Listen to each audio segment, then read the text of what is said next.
이영규 아들은 개똥이라는 제목으로 여러분의 오해를 풀어드리는 시간 되도록 하겠습니다. 누가복음 1장 전체적인 맥락을 보면 그 두 사람, 두 가정이 얘기가 나옵니다. 마리아, 예수님의 그 어머니 가정이 나오고 사가랴, 엘리사벳, 세례 요한의 그 부모님 가정 이야기가 나옵니다. 이 예수님과 또 세례 요한이 태어나는 그런 과정을 이야기해 주면서 특별히 마리아와 사가랴 이 가정 두 사람들의 그런 신앙의 믿음 그것을 대비하면서 설명해 주고 있습니다. 먼저 사가랴는 제사장입니다. 네, 지난 시간에 우리가 살폈죠. 제사장 집안인데 3대 절망이 있었다. 과거의 절망입니다. 제사장인데 아이가 생기질 않아요. 그래서 과거에 절망하고 살았습니다. 현재는 아이가 생겼냐? 지금도 여전히 안 생깁니다. 과거의 절망이 현재의 절망으로 이어지고 그럼 앞으로는 아이가 생길 가능성이 있느냐? 점점 희박하지요. 그래서 미래에도 희망이 없습니다. 절망입니다. 그래서 이 사가랴 가정에 임하는 3대 절망, 과거도 절망, 현재도 절망, 미래도 절망인 이런 삶을 살아가고 있습니다. 그런데 느닷없이 천사가 사가랴에게 나타납니다. 그러면서 하는 말이 뭐냐? 아기 갖고 싶지? 이제 아들을 낳게 될 것이다 라고 하는 그런 말씀을 전해줍니다. 이게 13절이거든요.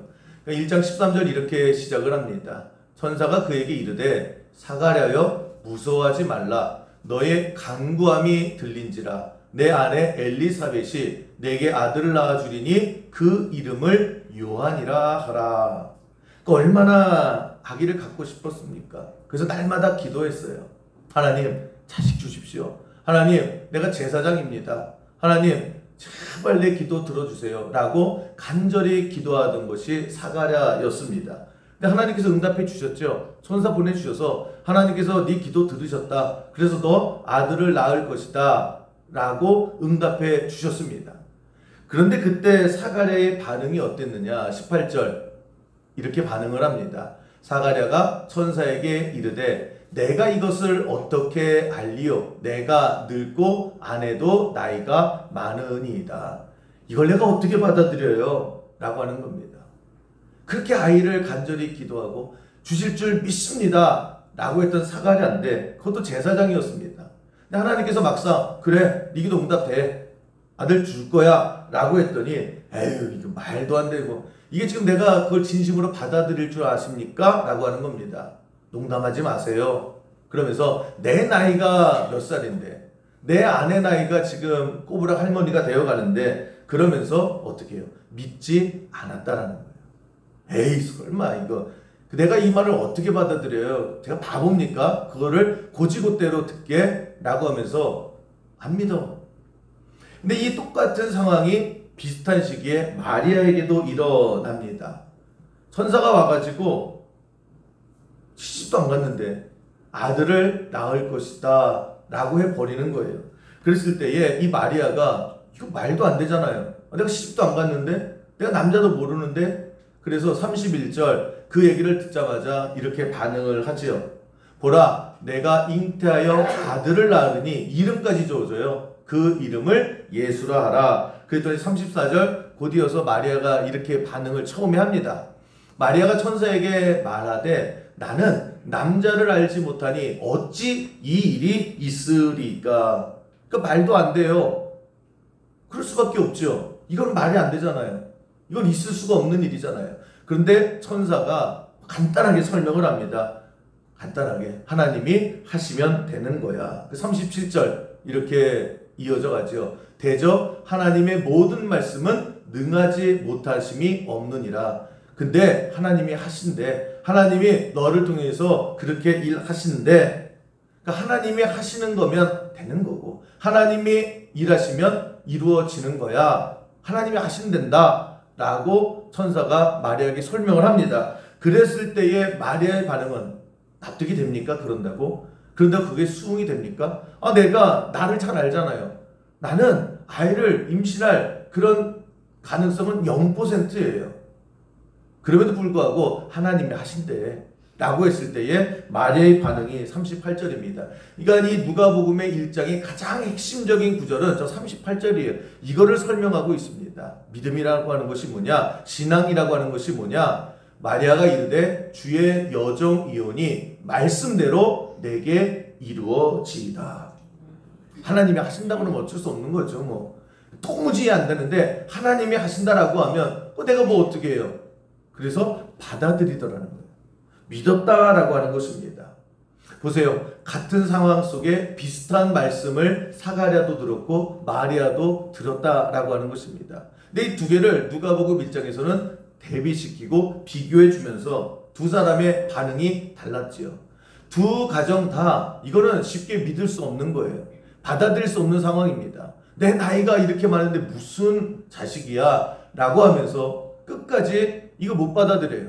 에이, 내가 바본지 합니까? 내가 지금 인생을 얼마나 살았는데 이거 순진하게 그렇다고 내가 아멘 할 줄 아십니까? 라고 하면서 믿지 않아요.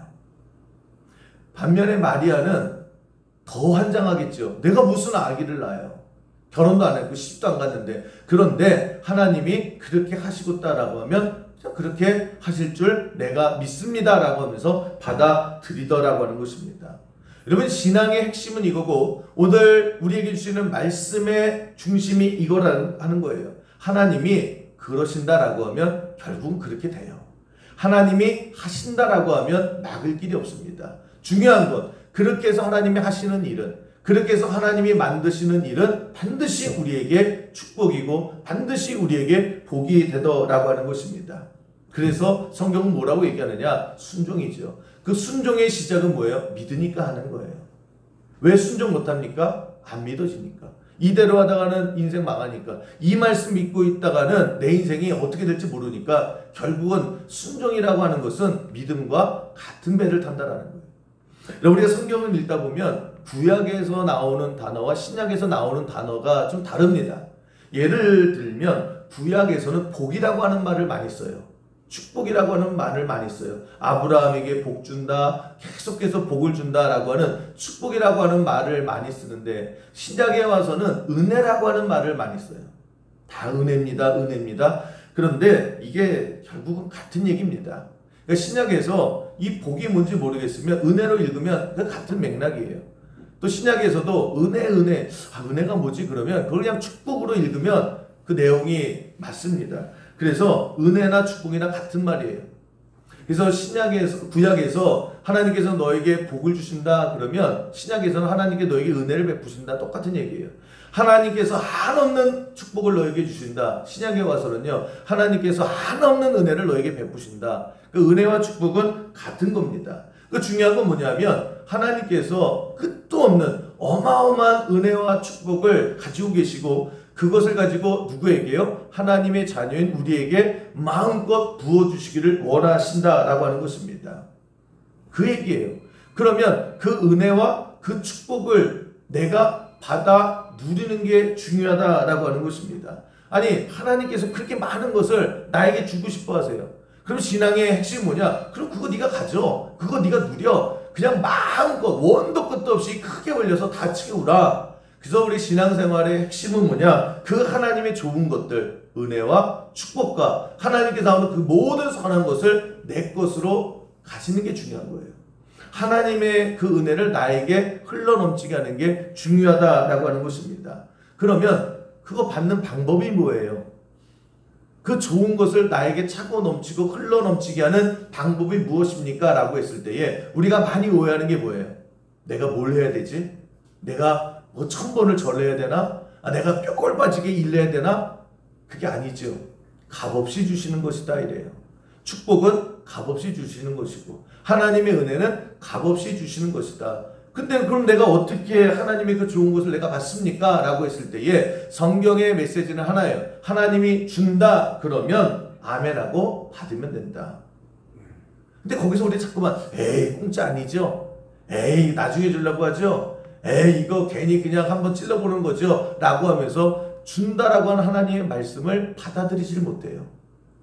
에이 설마 그게 나한테 와요? 내가 진짜 이 나이에 그 복을 받아요? 라고 했을 때에 그거를 하나님께서 준다 그러면 감사합니다 그러고 받으면 그게 내 거가 되는데 우리가 정말 못하는 게 뭐냐? 그 아멘 하나를 못해요. 그 주는 거 하나 받지를 못한다. 이것이 성경에서 얘기하는 안타까움이라는 거예요. 주는데도 못 먹어요. 여러분 휴대폰 바꿀 때 있지 않습니까? 휴대폰 바꿀 때 새로 휴대폰 바꾸면 거기에 사진도 있고 연락처도 있고 문자도 있고 내 정보가 다 거기 있잖아요. 예전 같았으면은요 아예 사진 같은 거는 거의 포기하고 연락처 어떻게 합니까? 새로 산 핸드폰 딱 하고 옛날 핸드폰에서 그냥 기억부터 시작해가지고 쭉 다시 일일이 다 썼거든요. 그럼 100개 중에 한 두세 개는 또 잘못 눌러요. 그래서 고생하지 않습니까? 그래서 휴대폰을 바꾸고 싶은데 그 연락처 일일이 다 쓰는 게 귀찮아서 안 바꿀 때도 있었습니다.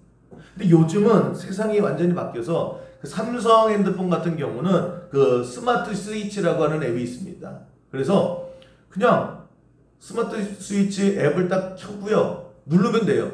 그래서 옆에 있는 이 당신의 그 옛날 핸드폰에서 새로운 핸드폰으로 그 정보를 자료를 옮기시겠습니까? 라고 예 그러면 다 옮겨지거든요. 아예 싹 옮겨 똑같은 핸드폰이 됩니다. 그래서 저도 예전에 몰라서 핸드폰 바꿀 때 그 직원이 그렇게 하잖아요. 그러면 되게 고생하는 줄 알았어요. 그래서 아유 감사합니다. 그래서 옆에 컴포스 있으면 거기서 커피 쓰고 아유 얼마나 자료 많죠. 제가 교회 목사인데 사진을 너무 많이 찍어서요. 되게 고생하는 줄 알았거든요.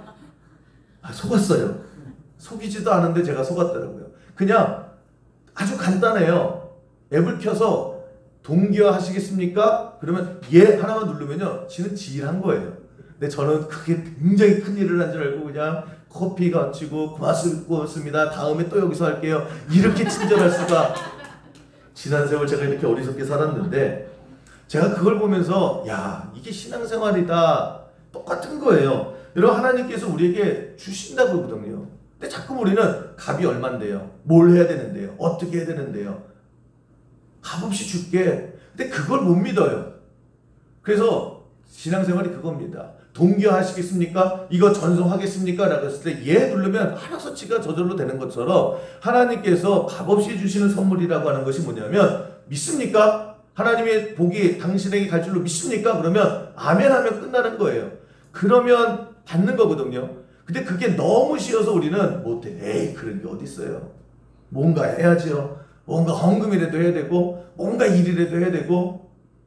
여러분 사가랴에게 하나님께서 지금 복을 약속해 주시는 거잖아요. 그렇게 원하던 아들. 그래서 하나님께서 그 기도를 들으셨다. 그래서 너에게 아들 주겠다라고 했는데 이 사가랴 제사장이었잖아요.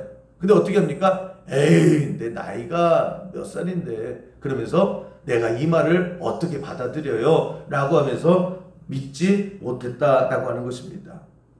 그러니까 어떻게 돼요? 갈팡질팡하게 되더라는 겁니다. 인생이요 그냥 질퍽질퍽해져요. 그 컴퓨터나 아니면 휴대폰 같은 경우에 버퍼링이라고 있지 않습니까? 뭔가 실행이 돼야 되는데 동그란 거 하얀 게 계속 돌 때가 있죠. 켜지지도 않고 넘어가지도 않고 계속해서 여러분 우리의 인생이 그럴 때가 많아요. 실행이 안 돼요. 그냥 될 듯 하면서 그러나 실행은 안 되고 버퍼링이 일어난 것처럼 계속 기다리래요. 이것도 못하고 저것도 못하고 사가랴 인생에 그거 하나 믿지 못해서 그거 하나 받아들이지 못해서 버퍼링이 일어나지 않습니까? 그래서 어떻게 해요? 말도 못해요. 듣지도 못해요. 그리고 나서 나중에 하나님께서 주신다 그랬으니까 주시거든요. 그런데 그 아들을 어렵게 고생 제가 말씀드렸잖아요. 생략할 거 고생 같은 거 생략하고 빨리 단축해서 하나님의 축복을 누려야 되는데 그냥 인생의 버퍼링이 일어나가지고 그거 에이 설마 그러다가 깨지고 돌고 그래서 쓸데없는 시간 보내고 고생은 고생대로 하고 결국 하나님의 뜻은 이루어지더라고 하는 것입니다. 반대로 마리아 같은 경우 보세요. 예수 그리스도를 주신다라는 거예요. 축복이죠. 그러니까 쉽게 얘기하면 그것입니다. 하나님께서 말씀하시는 것은 다 축복이에요. 우리에게 선한 것이에요. 우리에게 결국 좋은 것이에요. 그래서 하나님의 축복을 받겠습니까? 라고 했을 때에 마리아 뭐라고 그래요? 한마디로 아멘 그러는 거예요. 네. 내가 뭐입니까? 그랬을 때에 그 마리아의 인생에 기적이 일어나기 시작을 하더라고 하는 것입니다. 보세요. 마리아와 같은 인생이 있어요. 하나님이 주신다 그러면 감사합니다. 그리고 넙죽넙죽 받아 먹어요. 그냥 아멘 아멘 합니다. 아니 어차피 하나님이 주시는 건데 뭐 생각도 별로 없어요. 그 모든 생각 앞에 하나님이 하시는 건데 뭐 하나님이 직접 나에게 주신다라고 하는 건데 그러면서 아멘 할 줄 알을 때에 믿습니다라고 했을 때에 그런 인생들 보세요. 시원시원합니다. 사가랴와 같은 인생과 다르죠. 버퍼링 일어나고 그냥 삥삥 돌아가는 것이 아니라 쭉쭉 나가게 돼요. 그 인생 자체가 시원시원하게 되고 결국은 하나님이 하시는 일을 더 빨리 땡겨와서 더 빨리 그 은혜와 축복을 누리는 인생을 살아가게 되더라고 하는 것입니다. 그럼 우리가 어떻게 살아가야 되느냐? 여러분 하나님 믿으시잖아요. 이쪽은 믿고 이쪽은 아직까지 버퍼링이고 여러분 하나님께서 그거예요. 축복을 전송할까? 그러면 그냥 아멘 하는 거예요. 너 복 받을래? 아멘 그러는 거예요. 그 아멘 하는 그 순간에 전송해 주세요 라고 하는 버튼 하나 누르는 순간에 하나님께서 우리에게 전부 다 부어주신다라고 하는 것입니다. 이게 너무 쉽지요? 이게 너무 아닌 것 같지요? 그래서 우리는 자꾸만 아니래요. 근데 성경은 끊임없이 우리에게 주시는 메시지는 뭐냐? 값없이 준다는 거예요. 바꿔 말하면 야 네가 얼마나 있다고 네가 얼마나 한다고 내가 네가 그거 그냥 코딱지 묻은 그거 갖고 내가 하냐? 그냥 내가 주는 거 받아. 그랬을 때 하나님께서 우리에게 원하시는 것이 뭐냐? 믿음이다 라고 하는 거예요. 그냥 주신다 그러면 아멘 그러세요. 왜 안 된다고 그러세요? 에이 설마 그러세요. 에이 내가 그렇게 순진합니까? 순진한 게 아니라 어리석은 거예요. 창세기 15장에 보면 아브라함이 복의 시작, 복이 풀리기 시작하는 결정적인 계기가 나오게 됩니다. 하나님께서 갈대 우르에 살았던 이 아브라함에게 약속하시죠.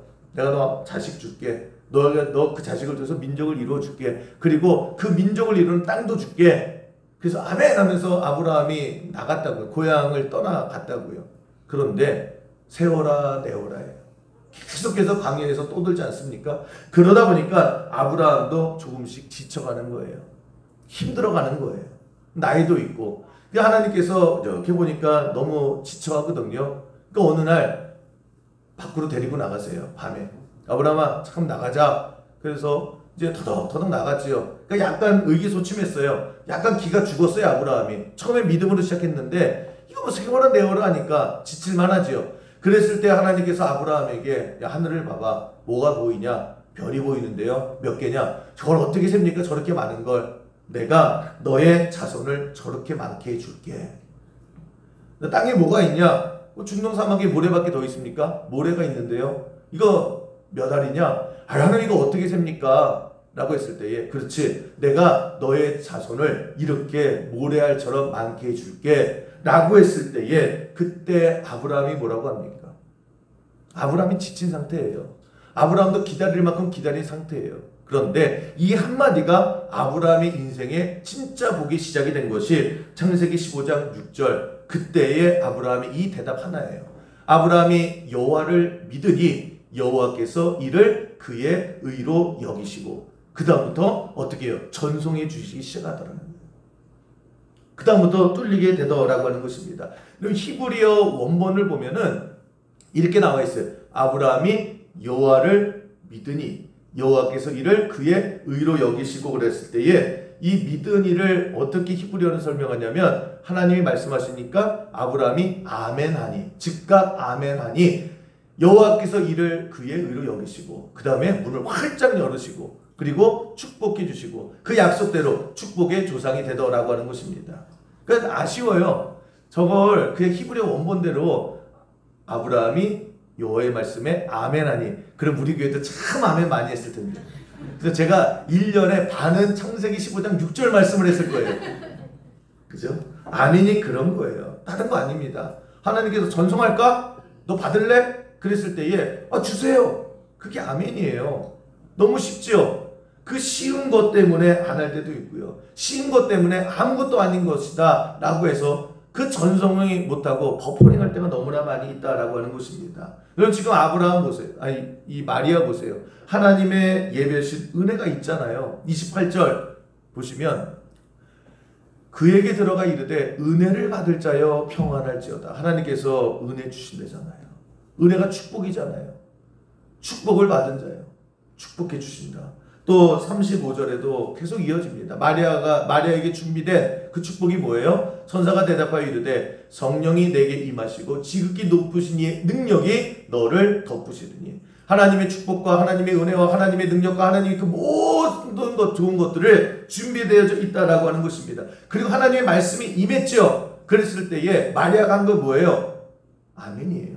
주세요. 전송해 주세요. 라고 했을 때에 38절, 그래서 누가복음 1장은 이걸 강조하는 거예요. 우리가 어떻게 예수 믿고 살아가야 됩니까? 우리가 어떻게 하나님 믿고 살아가야 됩니까? 마리아가 이르되 주의 여정이 오니 말씀대로 내게 이루어지이다. 한마디로 말하면 주세요. 주세요. 진짜 준다? 에이, 또 나 순진한 것 또 순진하게 보신다. 참 답답하죠. 여러분, 우리 수영교회 여러분들이 하나님 미치고 환장하지 않게 하기를 주님의 이름으로 간절히 축원합니다. 기시고 준비해가지고요.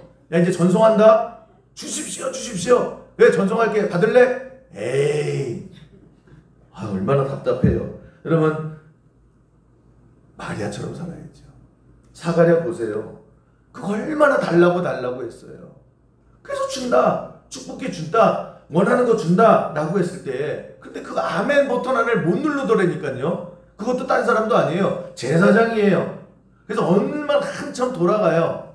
그래서 20절 보시면요. 20절은 이거 없어도 되는 성경 말씀이에요. 여러분, 우리 인생에도 이게 없으면 돼요. 보라, 이 일이 되는 날까지 내가 말 못하는 자가 되어 능히 말을 못하리니 이는 내가 내 말을 믿지 아니한 이거니와 때가 이르면 내 말이 이루어지리라. 에이, 뭐 또 그게 일어나겠어요? 라고 했을 때에 사가랴가 그 다음부터 말을 못했어요. 그리고 말을 못하면 여러분 듣지 못하고 말하지 못하고 언제요? 세례 요한이 날 때까지 말을 못하게 되더라고 하는 것입니다. 여러분, 이 20절은 우리 인생에 제외하고 가셔야 돼요. 왜 그렇대요? 믿지 못하니까 돌아가는 거예요. 믿지 못하니까 그냥 인생이 버퍼링 계속 그냥 답답하게 지내되더라고 하는 것입니다. 그냥 마리아처럼 하나님 준다 그러면 감사합니다 라고 시원시원하게 또 빨리빨리 하나님의 응답이 이루어지는 우리 수영교 모든 성도들 얘기를 주님의 이름으로 간절히 축원합니다. 그러니까 하나님께서 뭐라고 말씀하시는 거예요? 야, 너 입이 문제야, 입이. 아니, 그냥 입 다물고 있어. 왜요? 준다 그러는데 에이 설마요. 에이 진짜 안 주려고 그러죠? 막 이러니까 아니 너 입 다물고 있어 그러는 거예요. 여러분, 이 사가랴는 제사장이었거든요.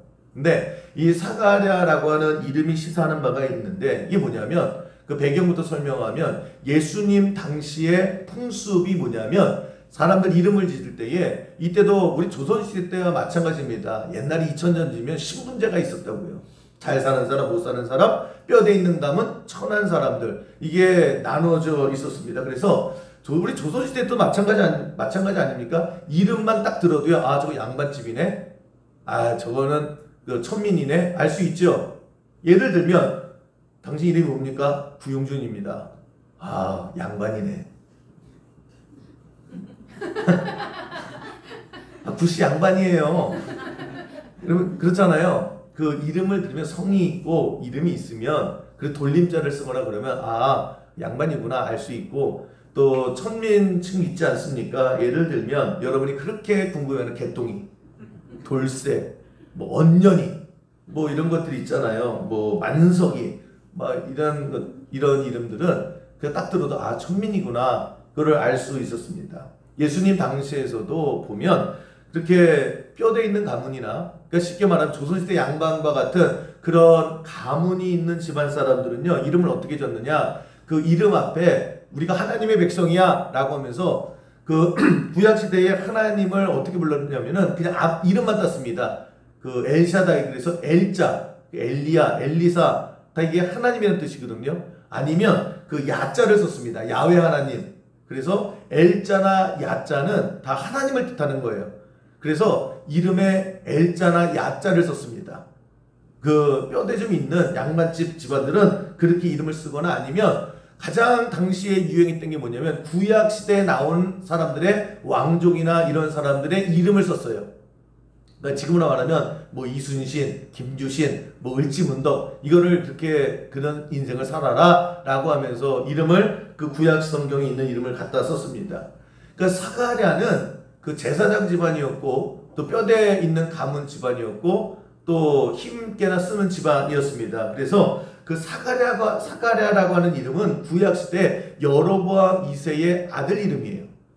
그랬을 때 왕족의 이름을 가지고 그 사가랴의 아버지가 썼던 겁니다. 그러니까 이름만 딱 들어도 아, 이거 뼈대 있는 가문이구나, 왕족 이름을 썼구나 라고 하지요. 그 아내가 엘리사벳입니다. 세례 요한의 어머니가 엘리사벳인데 앞에 L자가 붙었죠. 그 엘리사벳이 아니에요. 엘리사벳의 이름이에요. 그러니까 L이 들어갔으면 아, 여기도 이 세례 요한의 어머니도 지금 뼈대 있는 가문의 그 귀한 그 집 양반집 그 따님이구나 라고 하는 것을 이름을 통해서 알 수가 있습니다. 반면에 마리아는 그 구약에 마리아는 이름이 나와요, 안 나와요? 안 나와요. 이름에 L자가 붙어요? 안 붙지요. 그렇다고 뭐 야자가 붙는 것도 아니죠. 그 무슨 얘기입니까? 그냥 비천한 집안의 출신이다 라고 하는 것입니다. 그러니까 이름을 보면 그렇게 예수님 당시에 아, 저 사람의 신분, 저 사람의 가정 형편 이런 것들을 대충 알 수 있었습니다. 그러니까 사가랴는 이름이 왕족 이름이에요. 그리고 부인도 또 뼈대 있는 가문에 그런 사람들이 만났습니다. 그래서 정말 어렵게 장손을 낳은 거예요. 이제 아들을 낳습니다. 그러면 이름을 어떻게 지어야 되겠어요? 마찬가지죠. 이름에 L을 줘서 엘리사, 뭐 엘리야 이렇게 짓던지 아니면 구약에 나오는 좋은 사람 이름을 갖다 쓰던지 이거 당연히 그렇게 이름을 써야 됩니다. 그런데 문제가 생겼어요. 뭐냐? 하나님께서 너 아들을 낳을 거야 라고 하면서 이름을 미리 져 주셨거든요.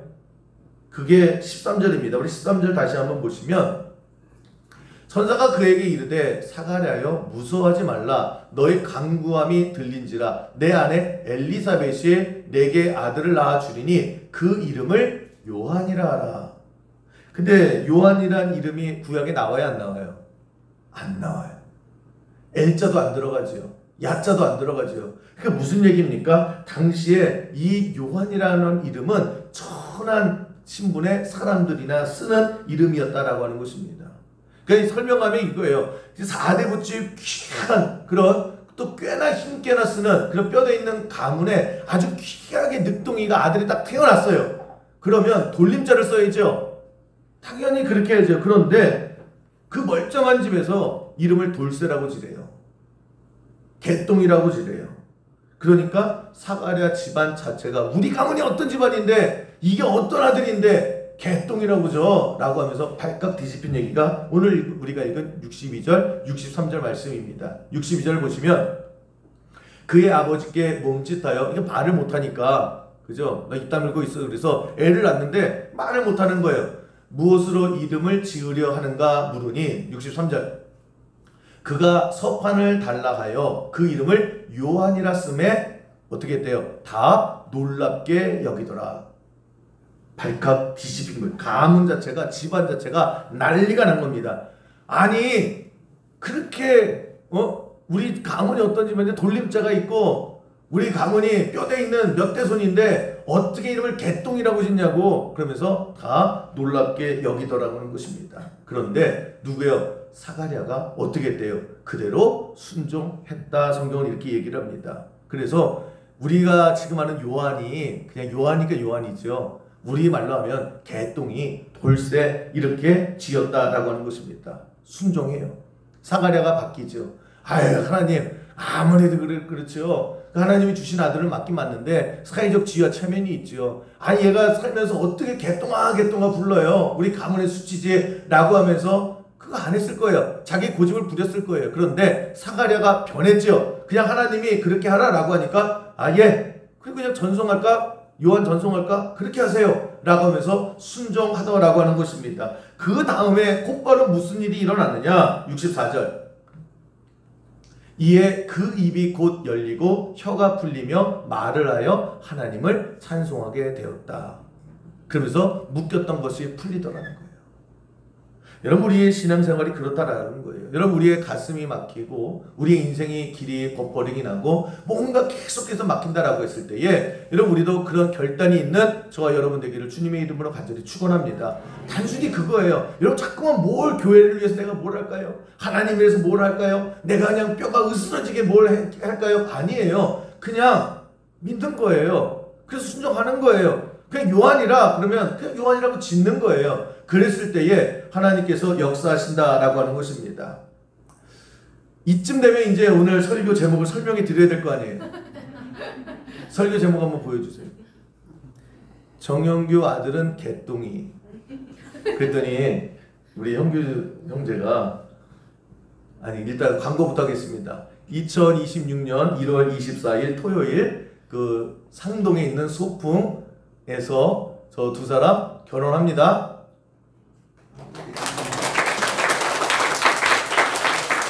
축하합니다.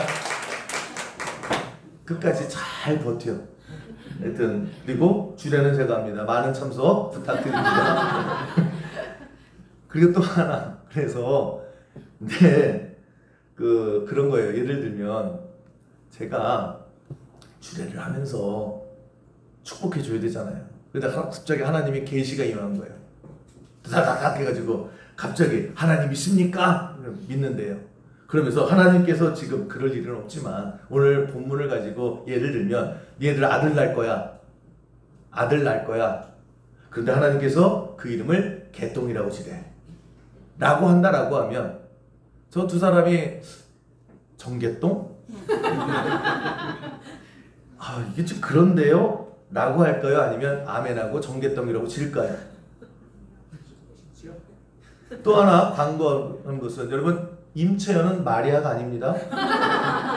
어떤 분이 와서 축하해 아들이야? 그러는데 저 여자는 마리아가 아니에요. 그러니까 오늘 예를 들어서 이제 결혼할 앞둔 그런 형제 자매라 예를 드는 거지 진짜 뭐 마리아 아닙니다. 애 없어요. 그런데 여러분 한번 보세요. 그럼 정진수 수사님도 생각할 거 아니에요. 아, 내 손자가 개똥이구나. 정개똥. 그래서 후적되면 정진석 아들 누구죠? 정영규. 그 아들이 정개똥. 이게 여러분 우리는 웃을 수 있지만 그게 내 등본에 이름이 있다라고 하면 이게 쉬울까요? 여러분 우리의 삶이 그래요. 뭐 개똥이도 될 수도 있고 둘째 낳았더니 돌쇠라고 지래요. 셋째를 낳았더니 만석이라고 지고 딸을 낳았더니 언년이라고 지래요. 여러분 이게 과연 그런데 우리는 그것을 그냥 아멘하고 우리가 덥석 받을 수 있을까? 그런데 지금 시대보다 훨씬 더 보수적이고 사회적 지위가 있었던 사가랴 꿈에도 이건 말도 안 된다라고 했던 사가랴가 변했어요. 그냥 요한이라고 쳐. 그러면 뭐 샤드가 성이면 샤개똥 뭐 이렇게 진 거예요. 그러니까 모든 주변의 사람들이 깜짝 놀라고 이 얘기가요. 그냥 이스라엘 전역에 다 퍼졌대잖아. 야야야 사가랴 그 아들 낳는데 이름을 개똥이라고 줬대. 왜? 그런데 그 아들이 누구예요? 세례 요한이 되더라는 거예요. 그러니까 여러분 우리의 신앙이라고 하는 것이 뭐냐? 그런 거예요. 그냥 하나님께서 이거야 라고 하면 그냥 맞습니다 그러는 거예요. 그랬을 때 하나님께서 일하시는 거고 하나님께서 만들어 가신다라고 하는 것입니다. 우리는 그냥 달라고 하면서요. 그러나 마지막에 버튼 하나를 못 눌러요. 그래서 개똥이면 어때요?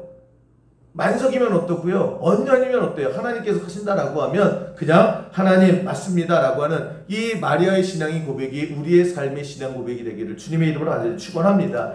이게 믿음이에요. 여러분 우리가 왜 자꾸만 될 듯 하면서 뭐가 막히잖아요. 뭔가 시원하게 뻥 뚫려야 되는데 준다고 하는데 왜 나에게는 자꾸만 미뤄지지? 그 차이라는 거예요. 여러분 그냥 엄지손가락 힘 누르고요. 믿습니다라고 하면서 아멘 하세요. 그랬을 때에 개똥이가 이 세상을 바꾸고 개똥이를 통해서 하나님의 역사가 반드시 임하게 될 줄로 믿습니다. 그래서 이런 신앙의 그 각오가 있는 그래서 정영규 우리 임채연 계속 저를 쳐다보세요. 그래서 그냥 개똥이가 될지 언년이가 될지 그러나 여러분 저 설교 제목을 질 때에 그거예요. 그러면 정영규 볼 때마다 그냥 설교 제목을 하면 여러분 제가 30분 정도 설교하거든요. 30분 정도 설교할 때에 그냥 얘기는 많이 했는데 기억이 없어요. 그래서 저의 설교 제목은 그냥 설교 제목 보면 뭐라도 하나 생각나게 그렇게 하는 겁니다. 그래서 우리 전도사님은 어저께 주보 보면서 이거 유튜브 4천 넘는 거 아니에요? 저는 유튜브가 아닙니다. 저는 유튜브가 아닌데 하여튼 그래서 여러분 우리 삶도 마찬가지 나라면 어떻게 했을까? 나라고 내 손자 이름을 개똥이라고 진짜 짓고 그거를 등본에다가 쓰라고 그러면 어떻게 할까? 이런 할 수 있습니까? 이게 진짜 하나님의 명령이다라고 하면 하실 수 있어요? 하실 수 있는 그런 여러분이 돼서 하나님께서 여러분을 통해서 정말 마음껏 다 전송해 주시고 여러분 그 전송 받아서 축복된 삶을 살아가는 우리 수용교회 모든 성도 되기를 주님의 이름으로 간절히 축원합니다.